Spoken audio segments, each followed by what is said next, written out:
So I went there to this course and I had no clue what it is about. And I thought it's about training, like a coaching. So when I went there on the first day, everyone had to explain why he wants to become a trainer. And I was surprised, I thought like, why? I mean, I didn't know why I should become a trainer. I was like in the wrong movie. And anyway, I just wanted to wait till this course is over to commit suicide when I'm back. I was very disinterested and disinterested, and I was very far away. I was not into the topic. Because of that, I was always sitting at the very back and I didn't really participate. Every day there was a process in the temple. And because I was not interested, I went there, but I sat at the very back, which was the entrance. And all the others, they sat to the very front, which was like the divine or the altar. There in the very back, I closed my eyes and we had to repeat some mantra, like some sentence again and again and again. And I did that, but I thought this is useless. And I thought it is like a long play record that is always like jumping back and back and back and back. And the very moment I thought that, I was taken out of this scene into a completely different world, like a virtual world. It was as real as we are talking now, but it was a different, a completely different scene in the times of Jesus Christ. And I experienced there in the temple when we did this process, I was taken out, and every day I experienced a teaching where I saw first some scene that happened with Jesus Christ.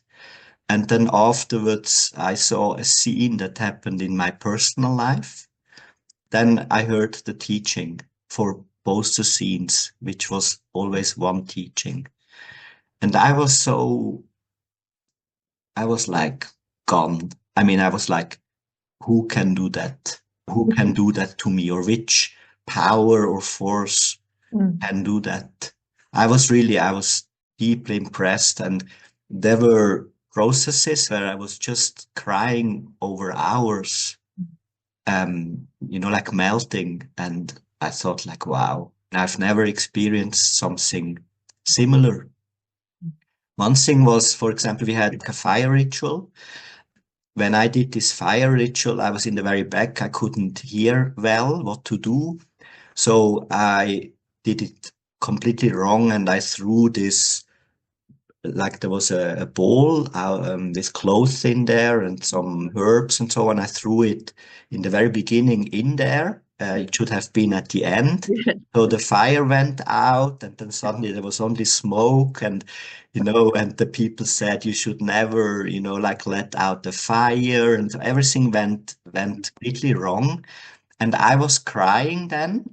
And suddenly I was taken out of this scene and I saw how the coffee is brought from the farmer, from the plants to some like central distribution, how it's roasted, washed and roasted, how it's then shipped, how it's brought to the store in Switzerland, how I get there and buy it, and how then I finally drink my coffee. I mean, make and drink my coffee.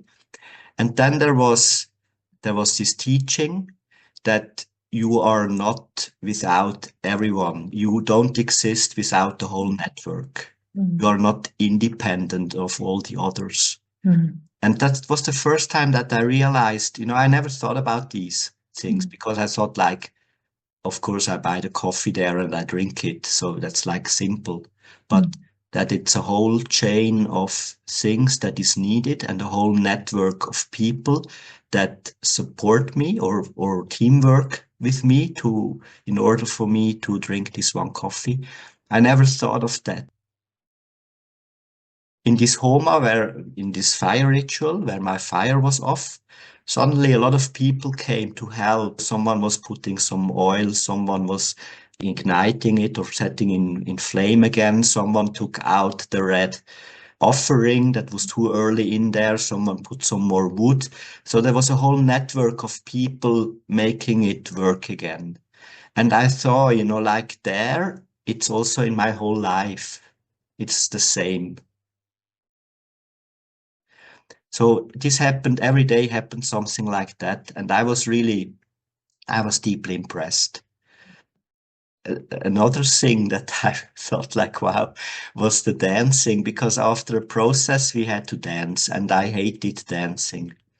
And I was usually sitting in a corner and just waiting till the music ended.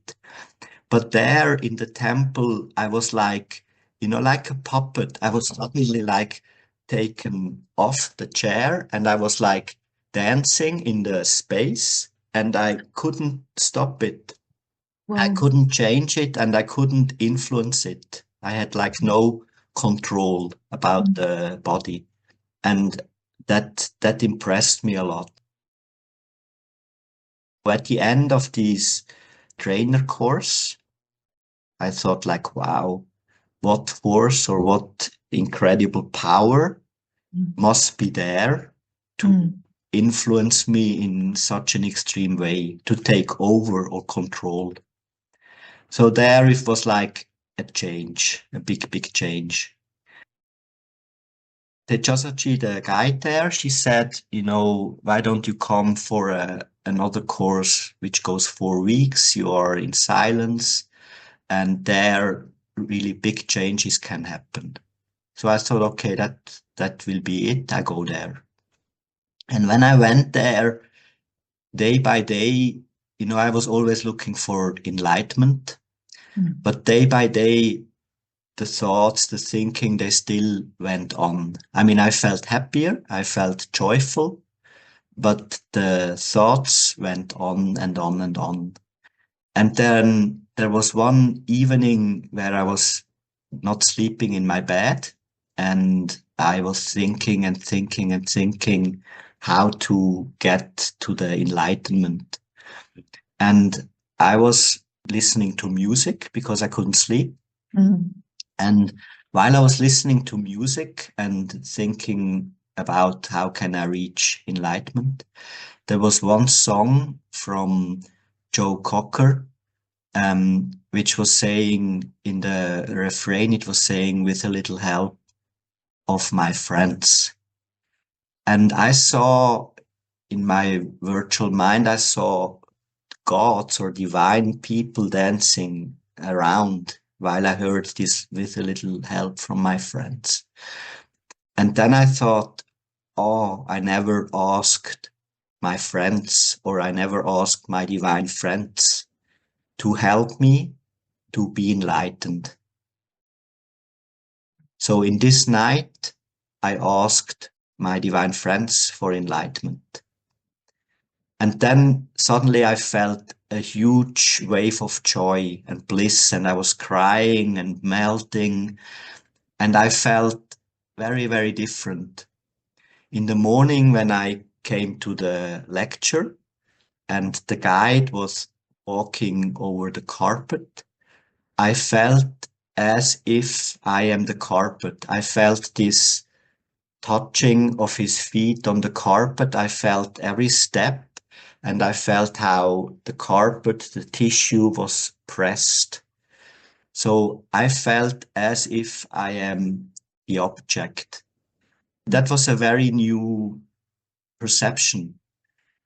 I got even a bit scared because I thought like, wow, I mean, this is cool on one hand. On the other hand, I was unfunctional for these lectures. I couldn't write anymore. So I was a bit scared, you know, if this stays like that, I will not be able to function perfectly. This is great, but it shouldn't be more. It shouldn't be too much. And I mean, I regret it later, that I was like hesitating. I really regret it because I I wanted to talk with the guide about that, about this change, but then there was a long queue of people asking questions. So, and I had to go to toilet. So I didn't wait for 15 minutes in the break. I went to the toilet. And when I came back, the lecture started again. This perception of being the object or whatever I observed, to feel like the observed, to be the observed, this stayed. What did not stay there was the absence of thoughts. The thoughts came back after a while again. But feeling as the observed, this stayed from there on. And whatever I was observing, I felt like it. For example, when I observed a bird, I felt like the bird flying in the sky. Or when I observed a person walking in front of me, I felt like this person walking, as if I am this person walking. So this stayed, and there I realized that perception is not absolute. Perception changes. And suddenly you can have such a different perception that it is a different life. In the same life, suddenly you have a different life.